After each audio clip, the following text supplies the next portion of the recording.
So we're holding in the mimer on the 5th page of your downloads, and we were page test, Ois Gimel, and we were talking about the concept of the mezuzah, that the mimer of the Reb Marash speaks about the mezuzah, and it talks about specifically the mezuzah in the second parsha of Krishma, in the parsha in Ekev, because mezuzah is associated with the ear, just like it says that the servant has to have his ear bored because of he didn't listen and doesn't pay attention to what it says by Har Sinai, that you shall be servants to me. And since the parsha of Ekev is all about hearing, the Haya Ekev Tishmon, in addition to all the different meanings they brought down about Shmiya, but primarily it's about listening and so on, and we'll elaborate upon that as we go on. So therefore it belongs in our parsha. The mimer talks about the mitzvah mezuzah, the way it's in our parsha, as opposed to the mitzvah mezuzah, the way it's speaking about in Parshas Vayeschanan, the first parsha of Krishma, that over there in Parshas Vayeschanan, it's primarily about re'iyah, because Moshe Rabbeinu says, Ebra nova ere, I shall see. That was about vision, and even though he wasn't pilot, but by Yichidis Gula he was pilot at least, and by everybody else he was pilot B'makif. But our parsha is about Shmiya, and the idea of the mezuzah has to do with the part of the body having to do with Shmiya and etc. So now we're going to go into more details about the difference between Shmiya and Re'iyah, and the advantage and quality, the milah that each one has. So line 16, page test, Ois Gimel. Mamshu b'maimer, the mimer that Reb Marash continues. We first have to understand Ma'u inyan oizen sheshama. What's the idea that we say that when they bore the ear of this servant that wanted to stay longer by his master, didn't want to go free? So it says that the ear that heard on Har Sinai, that you are my servants. So what's this idea about the ear that heard? There are two levels. There is vision, sight, and there is hearing. Moshe Rabbeinu bikish v'eres haaretz, and Moshe Rabbeinu requested, and I shall see the land. And this was something like we explained in the previous Ois, was something that he wanted to affect by Klal Yisrael. Not just him personally should see the land, but he wanted to affect by Klal Yisrael this idea of vision. All the affected is now Yidden listen to the laws, Bechinas Shmiya, the level of hearing. The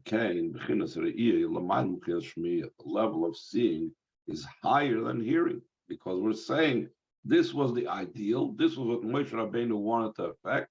He didn't get that, so he had a consolation prize. So he had plan B. So there was Shmiya instead. There's the level of hearing. So even though we are now going with the approach that Re'iyah is higher than Shmiya, seeing is higher than hearing, the Kol Makom still no Metzina we find, Yesh Bechinas Shmiya, Maila Yisrael, Yoina Gam Bechinas Re'iyah, that there's in the level of hearing a greater quality than the level of seeing.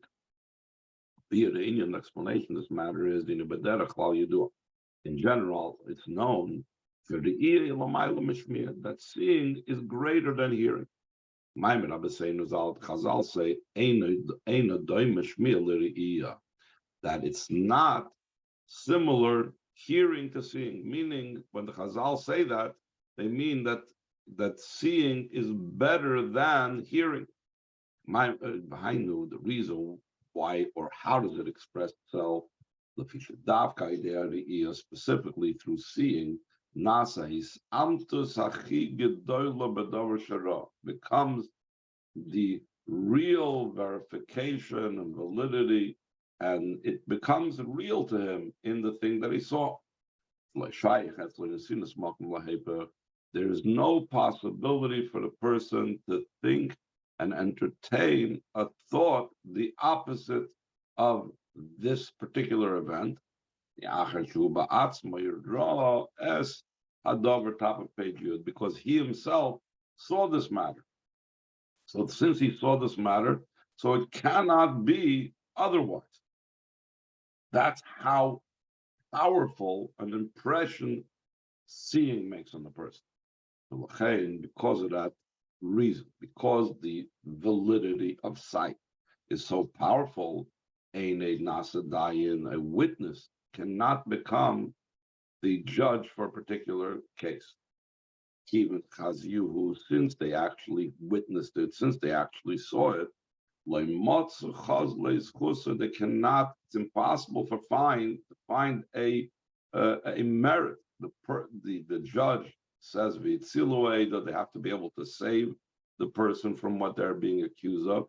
If he witnessed it, there's no way he's going to be able to find some type of justification, or not justification, but some type of way of saying, well, it didn't actually happen that way, etc. He saw it. As opposed to when he hears something, then there's still an allowance in the person's mind that there's a possibility of the opposite of what he heard. For example, by this very same judge, he said that the judge cannot be a witness to the fact, but he's hearing it from people. He's hearing the words of the witnesses. If hearing would have the same power on the person, the same effect on the person like seeing, so you wouldn't be able to judge based on hearing the witnesses as well. But we say it's not that way. Still in all, it's possible that they will find a merit for the person. They will find some way of getting the person off the hook. But not only that, but by capital cases, it must be that the dayan, that there needs to be at least some dayan that's going to find some type of merit. Because if all of them hold them liable, and here there's something in the parentheses that I don't really understand. He says, well, so too, they all hold them free. Not sure exactly what that means. So this is a proof that they did not have a true give and take in the Bezdin when considering the person's case. It's not a true judgment. And therefore, if the whole court finds the person liable for capital crime, he goes free. So we see that even though you're hearing from the witnesses, there must be someone that's not accepting what the witness says. So you see that hearing allows for something that's the opposite of what you heard. So here is where we see the proof of how much more powerful seeing is than hearing. But now he's going to go ahead and demonstrate that hearing, or in a broader sense, what we spoke about, understanding something, which is also included in Shmiya, is much more powerful in a certain degree, or much greater in a certain degree than see. And essentially, I'll just say it first outside. Let's even talk about physical sight.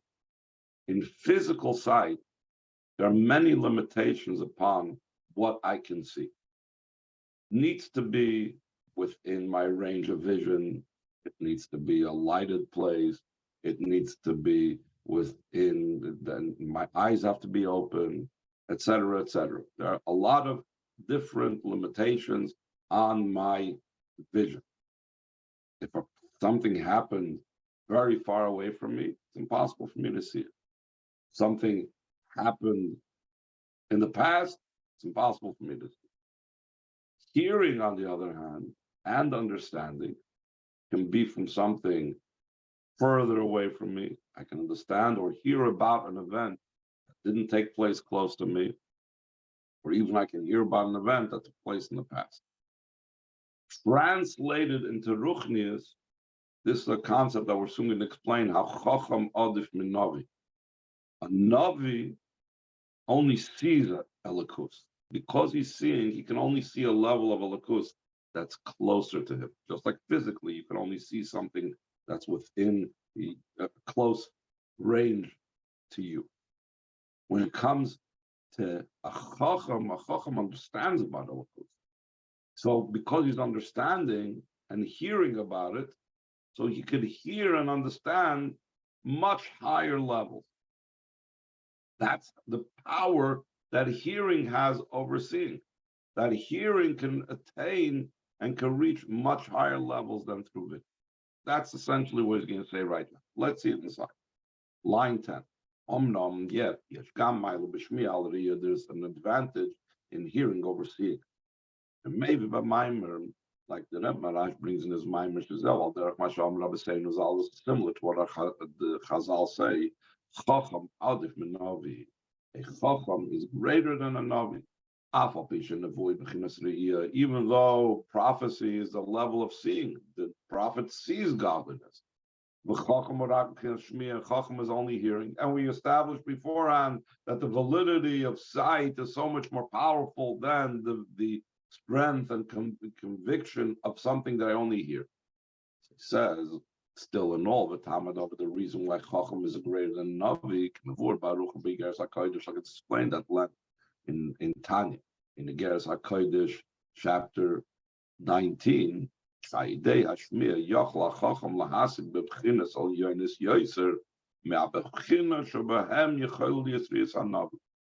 hearing and understanding, a chacham could appreciate and grasp much, much higher levels in godliness than a navi can reach with his nevuah, with his vision. In nevuah concerning prophecy, even Moshe Rabbeinu, who is the master and the greatest of all neviim, it says, you will see my back and you will not see my face. Chazal say that when Hashem did acquiesce and said, you see my back, what exactly did he show him? He showed him the knot of tefillin. But the operative word over here is the knot of tefillin me'achoydo, b'chinas acharayim b'lvad. That all that Moshe Rabbeinu, the greatest of all Nevi'im, could see was only the level of the back.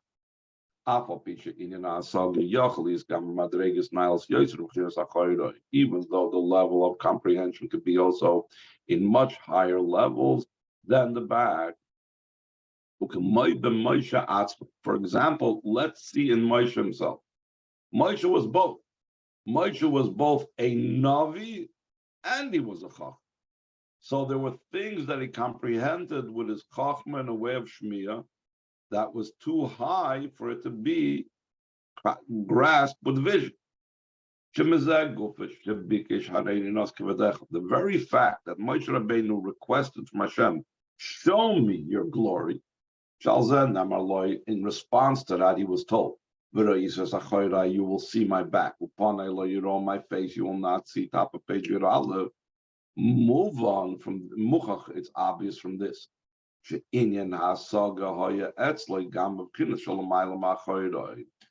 his comprehension was also on a level that's higher than Hashem's back.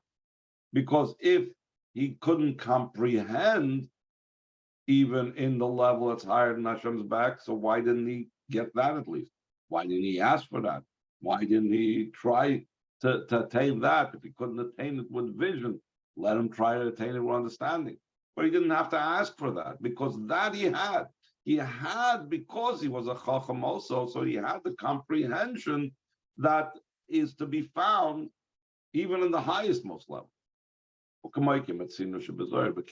Also, too, we find the example of this in the Zohar and the Rizal's writings. It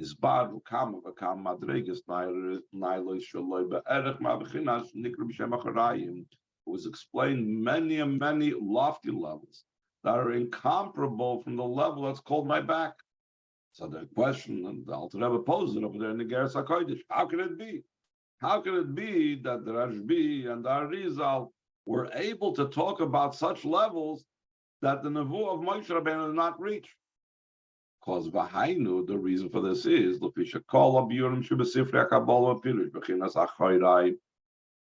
that all, according to all explanations that Kabbalah explains, what exactly is the level of the back? What exactly was Moshe Rabbeinu allowed to see? What did the Eibishter say that only the back, my back, you could see? So however you want to define it, however the Zohar and Super Kabbalah defines what is this back that Hashem agreed to, and the Zohar on this still in all the Zohar and the writings of the Rizal was explained much higher levels. That's why a Chacham is greater than a Navi. Why is that so?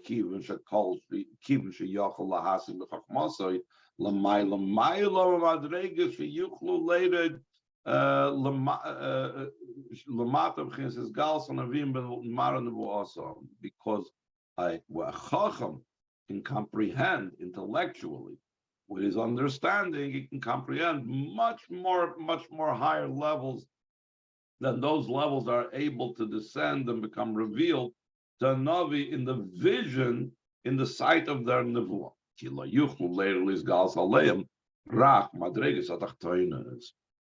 Because the only thing that can become revealed to Nevi'im is only lower level, but the higher levels, that cannot be revealed with vision.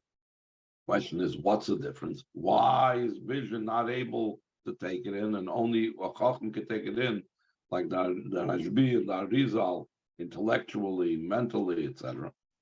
The reason for this is because the idea of prophecy is actually seeing the thing itself. Just like the physical sight of an eye, that's that sight in a sense, in the physical sense, in the five senses, and because the limitations of the body, it's impossible. The body limits the Navi from being able to see only the lowest, most levels, the levels that are measured and bounded. Okay. Just like a physical eye is only capable of seeing a matter that's defined and limited and has form, something that's formless, say a gas that has no color to it, you can't see it. It's like air. It's see-through. It's transparent. The eye needs to be able to relate to something that can be defined. The same thing, the Navi's vision, his eye can only grasp something that's limited enough that can be defined. So, that's what the Chacham said, that it says in the Pasuk, Ki lo yirani ha'adam v'choy. Hashem told Moshe Rabbeinu, a person cannot see me and live. So Chazal derive from that. They cannot see me and live, but if it's not an issue of life, then they could see. While they're alive, they cannot see. But when they pass away, they could see. Why is that so? During their life, they cannot see because of the limitations of the body. Even by Moshe Rabbeinu, it says, you will see my back only. Only in their passing. Only after the separation and the ending of the soul from the body. They see. The emphasis on the word royim, see, vision. As opposed to the idea of comprehension. Since it's not as internalized as the idea of vision, therefore it can be in upper levels that are beyond measure and boundary. It comes out, so the conclusion of all of this is that there's an advantage in vision over hearing, and there's an advantage in hearing over vision. The Rebbe concludes, and both of them are true.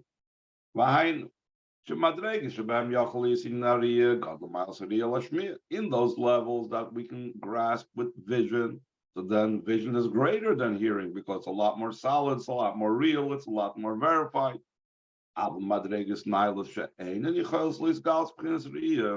But in higher levels that cannot become revealed in the level of vision, so then the advantage of hearing is greater than seeing. Only through hearing can one comprehend those higher levels, the levels that are beyond vision. So therefore, that's the advantage of hearing, that you can now grasp things that you would not be able to grasp it any other way, for example, through seeing.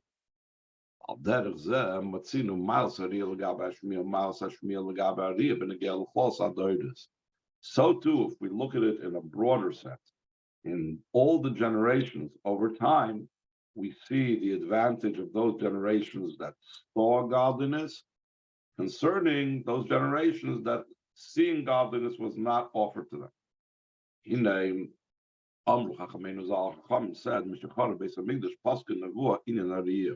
when the Beis Hamikdash was destroyed, the prophecy ceased. The idea of vision stopped. The time of the destruction and the exile is a descent, and lower than the level than we were at the times of the Beis Hamikdash.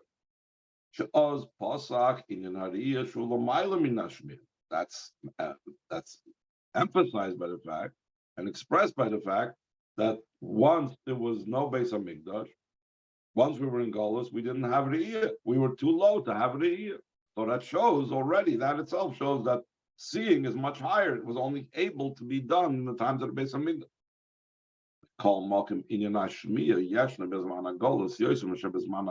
Still an old idea of hearing and understanding, there is more so in the time of exile than the time of the Beis Hamikdash. What does it mean? What hearing? So we're hearing Hashem's word through our understanding, through learning Torah. That's the idea of the pilpul and the give and take that's to be found specifically in the Talmud of Bavel, meaning when they were in Golus. The Golus, after they went into Golus, they were in Bavel, and that's where, after the second Beis Hamikdash, they were in Golus, Bavel, and that was where Talmud Bavli was put together. Chazal teach that he settled me in darkness. Zet Talmud Shel Bavel, that's talking about the Gemara as it is taught in Bavel, not Talmud Yerushalmi, which was in Eretz Yisrael. Mekoy Magolus, the place of exile. Davke Aideze Boim Lasogis Naos Yosef. Davke through the Gemara in Bavel. Davke through learning the Torah in such a way of the understanding that comes through the darkness of Golus, that we're far away and we don't have the Nevuah, we come to much greater comprehensions of godliness, the way it's manifest through this Torah. The Chazal say that Hashem will do for those that are mechakeloi. Similarly, the simple meaning is those that await him. But the Chazal explained, Leman the dochik b'mila deraisa. Mechakeloi is talking about someone that presses themselves in matters of Torah, meaning they put in extra effort and a lot of give and take and back and forth and questions and answers and again questions and more answers, like the Talmud Bavli. Those are the ones that really reach the truth. So there is more effort in the Talmud Bavli, more effort, more shmiyah, more give and take in the Gemara, the way it is after the Churban Beis Hamikdash, when there is no Re'iyah. So we see that the advantage of shmiyah and understanding over Re'iyah. Any questions before we go on to the next voice? Weren't we all at Har Sinai, and we saw it? I mean, in a metaphorical sense. And yet, what we saw needs to be translated into the practicality. That's what Talmud Bavli does, and that's what Shmiyah does. So to see something, you don't have to necessarily be that smart or analytical or anything. True, but you don't know how to interpret it. You don't know what exactly it means. But even Bilam saw things. I mean, he was the Rasha, so That was an exceptional case.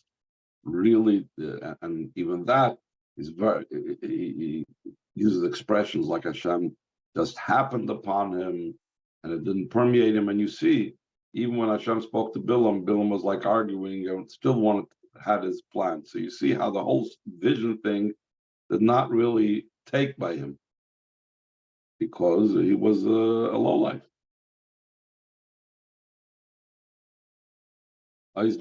Line 23.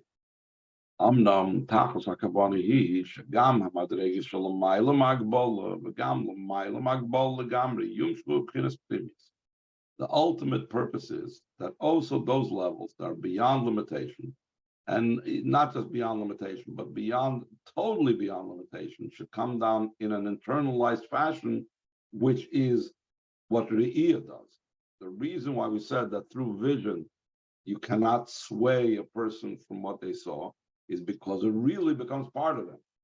So, and on the other hand, what are you having with vision? Only low levels. So what the ultimate is, the combination of both advantages.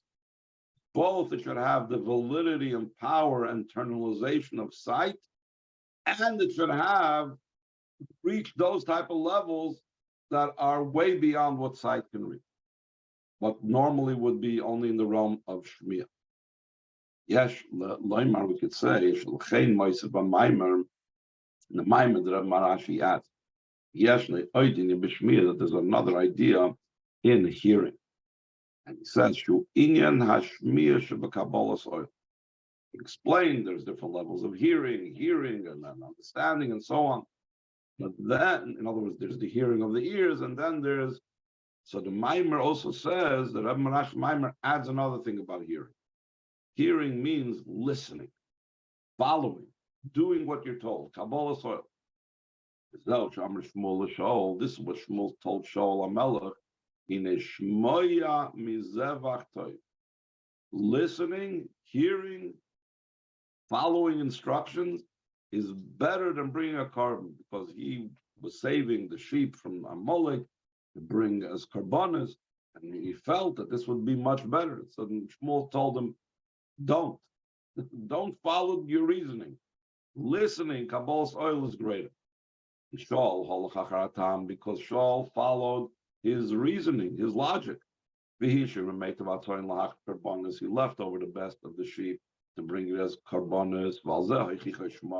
And this Shmuel rebuked him in Ishmael, that listening is better than a carbon. At the level of hearing and accepting a command alone without any reason. Why is the person doing this? Just because he is connected to the Ein Sof, the master of the will. He doesn't want explanation even. So that's even greater than karbanis. The Rebbe identifies that the level of karbanis comes from the reasons of chachma. In other words, there's a logic to it, it makes sense, and so on. But destroying all the animals, completely beyond understanding. Through listening. That's with Kabbalah soil.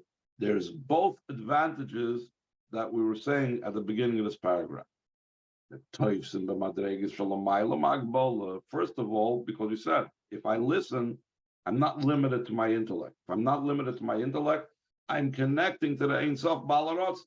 So I'm reaching a level, I'm grabbing hold of a level, it's totally beyond Akbol. The Rebbe says, even though it's such a high level, and normally the level of Shmiya doesn't permeate a person like Riyah, but the Shmiya of Kabbalah's oil, still in all, even though it's at a high level, it comes down internalized, as the Rebbe will go on to explain, as we will learn tomorrow, how it incorporates both of these things together. We'll stop over here.